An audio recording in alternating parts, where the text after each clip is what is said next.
Hello बच्चों, let's see this question. This question says the equilibrium between gaseous isomers A, B and C can be represented as reaction A to B conversion के लिए equilibrium constant है K1 जिसे हमें calculate करना है. B to C conversion के लिए equilibrium constant K2 is equal 0.4 and C to A conversion के लिए equilibrium constant K3 is equal 0.6. If 1 mole of A is taken as in a closed vessel of volume 1 liter, then A concentration of A plus B plus C is equal 1 at any time of reaction, and the B concentration of C is 4.1 m at attainment equilibrium in all the reactions.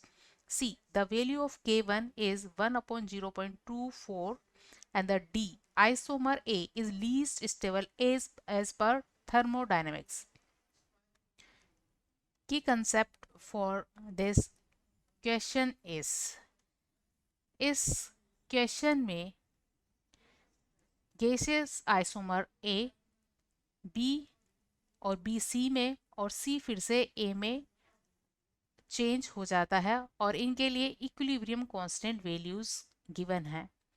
तो different reaction के लिए equilibrium constant value और उनकी जो concentration है उनका some initial concentration के equal होगा. सो यहाँ पर A टू B में कन्वर्जन के लिए K1 वैल्यू है और B के C में कन्वर्जन के लिए K2 और C से A में कन्वर्जन के लिए इक्विलिब्रियम कांस्टेंट है K3. सो क्वेश्चन के according initially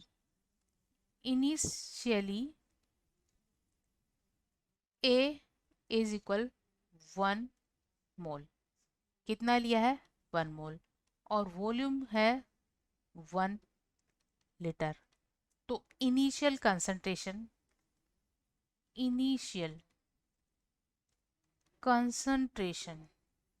of A is equal 1/1 is equal 1 molarity. शुरू में क्या है?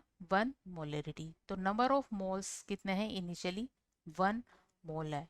अब जब आइसोमराइजेशन होता है तो B और C भी बनते हैं. क्या बनते हैं? B और C भी बनते हैं. तो उस कंडीशन में अगर एट इक्विलिब्रियम A के मोल्स हैं X और B के मोल्स हैं Y, देन C के मोल होंगे 1 माइनस एक्स प्लस वाई. तो इस कंडीशन में total moles at equilibrium is equal क्या होगा? A प्लस बी प्लस सी. तो A के मोल X हैं, B के Y हैं और C के हैं 1 माइनस एक्स माइनस वाई. तो टोटल मोल कितने आ जाएंगे? 1 मोल आ जाएंगे. सो इस कॉन्सेप्ट का यूज करते हुए हम ये डिफरेंट स्टेटमेंट्स आइडेंटिफाई करेंगे. फर्स्ट स्टेटमेंट है a concentration of A plus B plus C is equal 1 molarity. concentration of A plus B plus C plus is equal 1 molarity. तो जैसा कि कंसेप्ट में एक्सप्लेन किया गया है कि A के मोल्स अगर X है तो इसकी मोलरिटी होगी X अपॉन 1 लीटर, क्योंकि टोटल वॉल्यूम क्या है? 1. इसी तरह B के लिए होगा y/1 और C के लिए होगा 1 minus x minus y upon 1. So यहाँ इसकी मोलरिटी आ जाती है 1 m. So A is a correct statement. Equilibrium पर अभी भी इक्विलिब्रियम की टोटल कंसंट्रेशन 1 m होगी. And the next B is concentration of C is 4.1. B concentration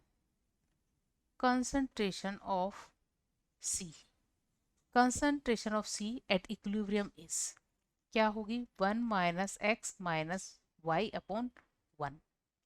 तो क्योंकि यहाँ पर नंबर ऑफ मोल्स क्या है?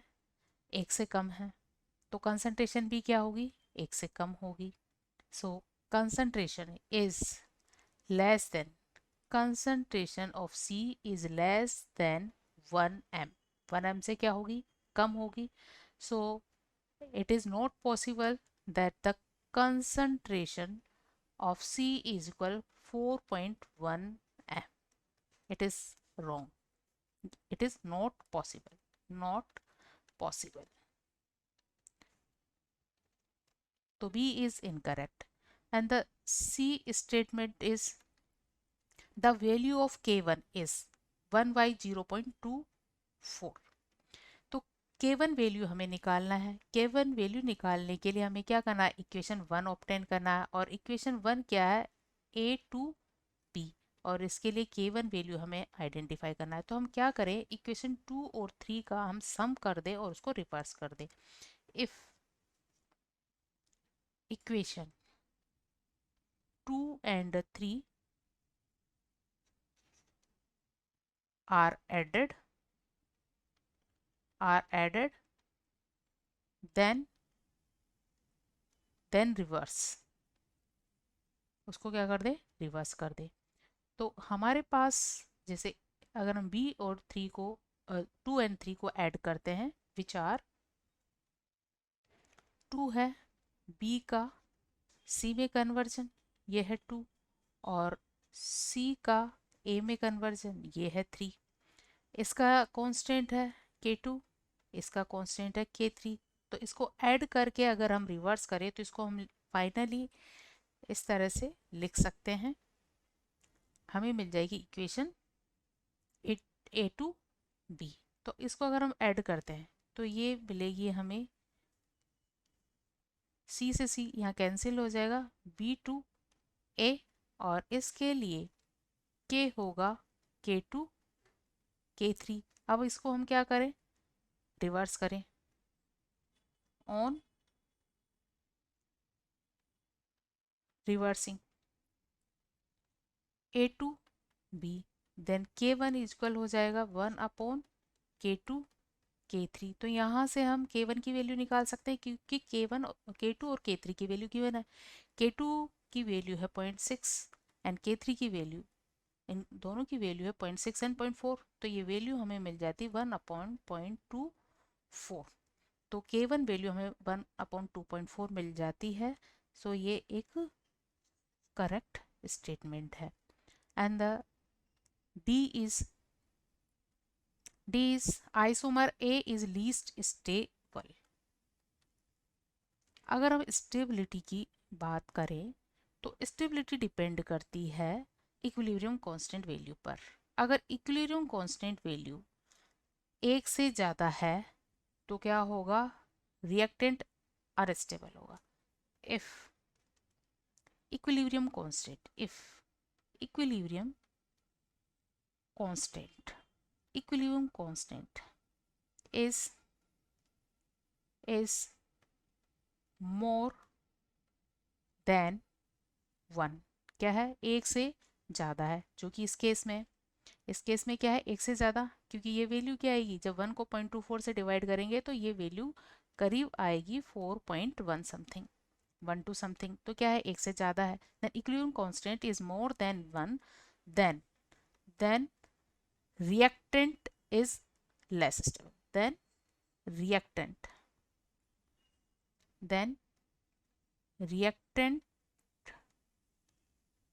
is less stable. तो यहाँ K2 K3 के गिवन डाटा के अकॉर्डिंग, क्योंकि K2 इज इक्वल क्या है, K2 is equal 0.4, K2 is equal 0.4. It means क्या होगा इसमें, C is more stable than B. C is more stable than B. और K3 वैल्यू क्या है, 0.6. It means